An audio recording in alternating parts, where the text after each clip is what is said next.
माणसाने झाडं नेचरला सेव्ह करण्यासाठी नाही तर स्वतःला सेव्ह करण्यासाठी लावायला हवी. निसर्गाला वाचवण्या इतके आपण मोठे नाही होतो. Save humans.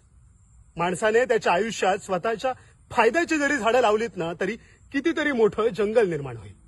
कसं ते बघा.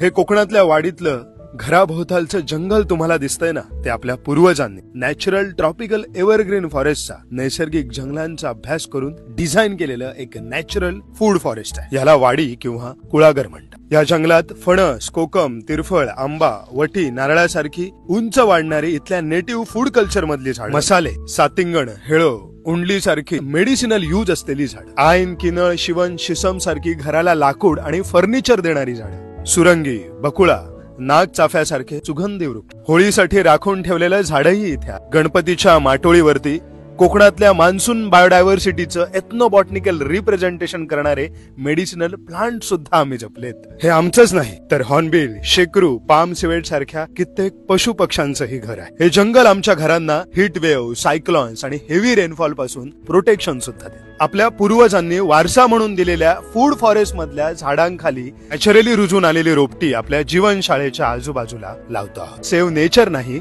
Save humans. कारण माणूस नेचर सायकल प्रमाणे जगला ना तरच निसर्ग वाचेल.